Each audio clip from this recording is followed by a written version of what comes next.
Bonjour à tous et bienvenue dans Voyons voir. Dans ce numéro, retour sur la 22e édition du Mondial des métiers.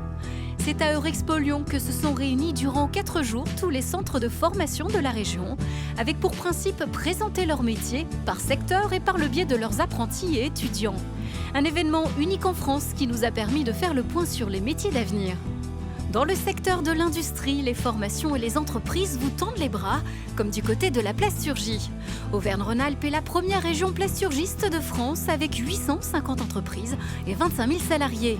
Un nombre insuffisant car la filière émergente de la plastronique, qui mixe électronique et plasturgie pour un plastique intelligent, recherche des candidats. À noter que d'ici 2020, une cité de la plastronique sera implantée au cœur de la Plastic Valley d'Oyonnax dans l'Ain. Du côté de la métallurgie, dans les 10 ans à venir, le secteur recrutera en Auvergne-Rhône-Alpes entre 8 000 à 10 000 salariés par an. Que vous soyez donc jeune, salarié ou en recherche d'emploi, il existe diverses formations pour devenir professionnel des industries technologiques. Mais c'est du côté de l'aéronautique que notre équipe a posé ses caméras. D'ici 2020, le secteur aura besoin de 10 000 techniciens et opérateurs supplémentaires. Rencontre avec l'équipe de l'AMFR de Cruseilles en Haute-Savoie. Vous êtes de l'AMFR de Cruseilles en Haute-Savoie. Tout à fait. 3 centres de formation dans la région, Grésivaudan c'est le 38, Clermont-Ferrand 63 et vous 74. Alors concrètement, à quoi est-ce que vous formez? Qu'est-ce que l'aéronautique? En fait, on forme des mécaniciens, on fait la maintenance aéronautique, donc ça soit sur des petits avions, des gros ou des hélicoptères.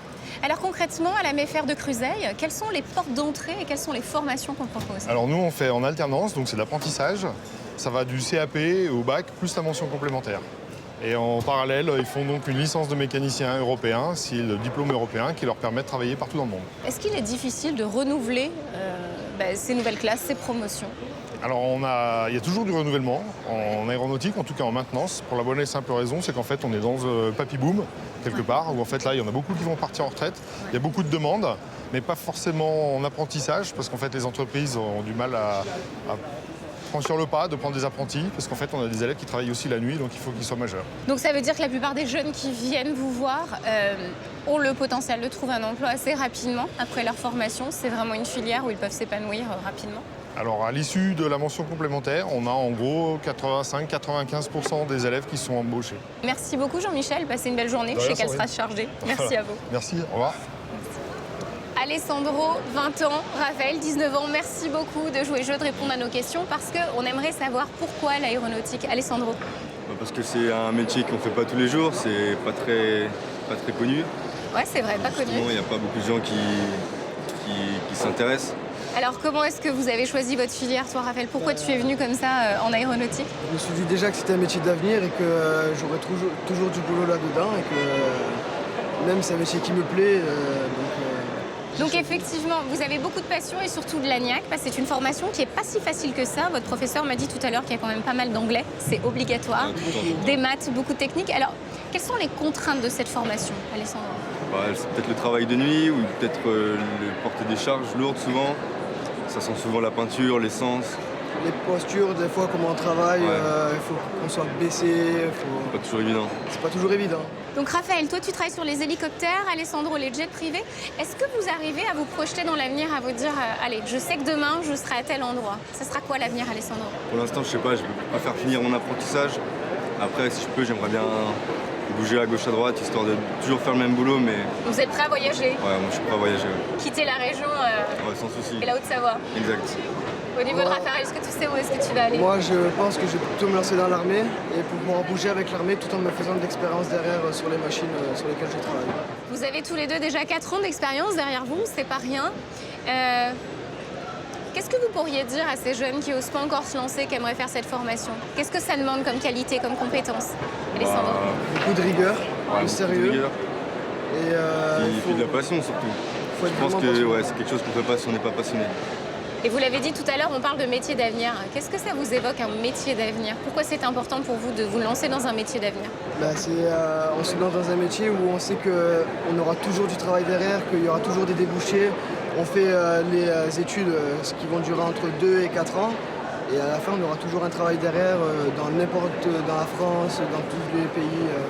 Donc assurer son emploi et avoir un métier qui vous va, qui vous plaît, c'est un peu ça? C'est ça. Merci beaucoup, belle continuation à tous les deux et puis bon mondial des métiers. Merci beaucoup. Merci. Autre axe fort du salon, le numérique, qui s'invite depuis quelques années dans tous les secteurs. Le temps de rejoindre ses formateurs direction Saint-Étienne, où la fameuse école des mines s'engage à former les ingénieurs du futur. Dans les laboratoires de l'école des mines de Saint-Étienne, ultime réglage avant le grand test d'une pièce issue de la fabrication dite additive. On va pouvoir voir si la pièce est suffisamment solide et qu'elle correspond bien aux différentes normes qui vont lui être appliquées. Ici, on évalue de nouveaux procédés de fabrication. Cette pièce a été entièrement conçue à l'aide d'une imprimante 3D. Elle est constituée de couches de poudre cuites par un laser, une façon d'éviter le gaspillage des chutes et de créer de nouveaux objets impensables à fabriquer avec une forge traditionnelle. On peut évider les pièces à l'intérieur, laisser des trous pour économiser de la matière et de la sorte concevoir de nouvelles pièces avec un nouveau procédé. Une technologie étudiée par les doctorants de l'école des mines de Saint-Étienne et qui intéresse l'industrie dite 4.0. Et on voit bien la microstructure. Michelin, Thales ou encore Zodiac Aerospace suivent de très près les travaux de l'école stéphanoise. Dans le médical, cette technologie pourrait permettre de créer des pièces sur mesure pour le patient, le tout à l'aide d'une imprimante 3D. Si on utilisait des procédés usuels, on va avoir une chaîne de fabrication qui va permettre de créer des formes de hanches à peu près similaires. Ma prothèse de hanche ne va pas être forcément la même que celle dont vous auriez besoin. Alors que là, avec la fabrication additive, on peut créer des formes complexes parfaitement maîtrisées qui vont être adaptées en fait, à la personne. Créée en 1816 pour former les ingénieurs des mines, alors que l'extraction du charbon est en plein essor à Saint-Étienne, l'école des mines a suivi l'évolution du métier d'ingénieur. Ce matin, en salle de classe, c'est retour d'expérience après un stage. Ça a duré quoi? Un mois, votre stage ouvrier? Et sensibilisation à la gestion de projet. Moi, je voudrais plutôt faire de la recherche en informatique ou mathématiques.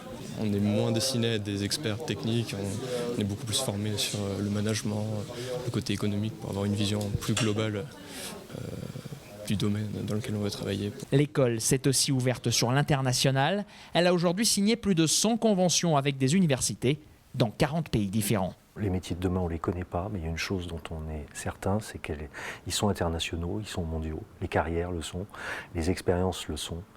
Et ça, il faut l'intégrer dès la construction. En master ou en doctorat, une chose est sûre pour ces étudiants, ils exerceront demain un métier amené à considérablement se transformer. Nous sommes de retour au Mondial des métiers. Après l'industrie, place au numérique. Codeurs, développeurs web ou mobiles, ou administrateurs de systèmes et réseaux, chaque année, quelques 6000 postes ne sont pas pourvus. La région a donc inauguré en septembre dernier le campus région du numérique. Basé à Lyon-Confluence, ce campus innovant réunit 500 élèves sur 7 écoles pour 16 formations intramuros, plus certaines délocalisées dans la région. Objectif, former dans 4 secteurs les talents de demain. Mais c'est du côté de la fibre optique que l'on a posé nos caméras. Télévision, téléphone, visioconférence ou données informatiques. Les applications du très haut débit sont multiples et les opportunités importantes. Un plan de déploiement est en cours en France et dans la région, avec des opportunités d'emploi et de formation à saisir. Rencontre avec l'équipe du CFA du Cretet, basée à Lyon-Vénissieux. Je vais faire un point avec vous, Thierry Couble. Vous êtes formateur, coordinateur. Donc on est au CFA du Cretet en Rhône-Alpes, c'est à Vénissieux, près de Lyon. Concrètement, quand on parle de la fibre, ça concerne quel métier?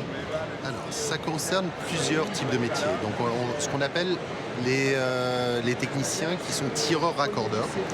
Ce sont des gens qui vont donc tirer les câbles, aussi bien en souterrain qu'en aérien, et qui vont amener la fibre jusqu'à chez l'abonné, donc ce qu'on appelle la FTTH.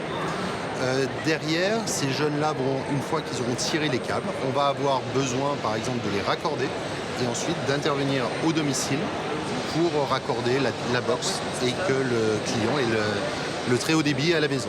Est-ce que c'est un métier d'avenir? Alors c'est un métier d'avenir puisque c'est un métier pénurique. C'est-à-dire qu'aujourd'hui le chantier n'attire pas comme il devrait. Là, on est quand même sur des gens qui ont besoin de technicité. Donc, l'association du chantier de la technicité fait qu'on n'est pas très connu, mais aujourd'hui, on a besoin beaucoup de monde. Là, vous voyez, il y a énormément, par exemple, d'entreprises qui sont là, sur le stand, pour une raison très simple, c'est qu'ils ont des besoins de main-d'œuvre. ces besoins de main-d'œuvre d'ici 2025 sur la région, on doit tout passer en FTTH. Donc c'est des milliers et des milliers d'emplois qui doivent être faits. Qui sont à pourvoir. Donc effectivement, ils viennent lancer cet appel et Florian lui a répondu présent. Vous avez 20 ans, Florian, 21 ans, pardon. Vous êtes en formation dans le CFA. Pour le CERF. Pourquoi avoir choisi cette filière-là, Florian? Parce que je savais que la fibre optique se développait beaucoup en ce moment et que ça allait durer sur plusieurs années et qu'après, dans tous les cas, ça allait se développer de plus en plus. Et là, la formation me permet de préparer vraiment un emploi. Donc, je travaille à l'ASPI. Et vraiment, ce que je vois dans la formation du CFA me sert réellement en entreprise. Donc, j'y retrouve donc, le déploiement de la fibre optique, tout ce qui est l'étude des plans, la conception des boîtes, jusqu'au raccordement dans les immeubles. Pourquoi est-ce que vous avez fait le choix d'un métier d'avenir, d'un secteur d'avenir pour votre carrière professionnelle? Je savais qu'il y avait énormément d'entreprises qui recrutaient en apprentissage et que derrière, justement, elles recherchaient de l'emploi. Donc après, derrière, ça me permet pendant plusieurs années d'avoir un emploi fixe et de pouvoir augmenter au sein des entreprises. Thierry, un dernier message aux jeunes qui hésitent à se lancer dans vos voies. Est-ce qu'il y a des critères? Est-ce que vous prenez plus de garçons que de filles? Est-ce qu'il faut sortir d'une filière S? Est-ce qu'il faut être vraiment très habile de ses mains ou un pro du codage du numérique? Est-ce qu'on peut donner un petit peu comme idée clé? On accepte tout le monde, en particulier les filles. Parce que les filles ont peur de la technique, ont peur de choses comme ça. Mais on en a besoin parce que déjà, ça va valoriser nos métiers. Elles sont beaucoup plus précises dans le travail de la fibre. Et donc déjà, elles ont leur mot à dire. Ensuite, les gens qu'on a besoin... On a besoin de gens motivés, qui ont le goût de l'autonomie, qui ont une envie de réussir, parce qu'ils sont pratiquement sûrs de réussir, à condition d'avoir envie de se lever le matin. Voilà. Mais venez nous rejoindre parce qu'on a vraiment besoin de vous. Effectivement, un dernier message peut-être qui va finir de les convaincre. Le taux d'insertion de vos jeunes après formation? Alors, c'est 100% c'est 100% complètement. Et donc nous, nos critères, de toute façon, on ne descend pas sur toutes nos formations en dessous de 90% d'insertion. Voilà, donc il y a encore de la place, même quand la promotion est là, on aimerait certains, des fois, les envoyer sur d'autres jobs. Merci beaucoup d'avoir pris le temps. Et puis, allez, hop, la fibre, elle n'attend que vous. Là, on vous attend. Il n'y a plus que ça à faire. On va y aller, justement. On va faire quelques chantiers, là, tout de suite. Merci beaucoup. Le mondial des métiers est déjà terminé, mais rendez-vous en mars dans les 4000 CFA et autres centres de formation de la région qui vous attendent pour leurs portes ouvertes.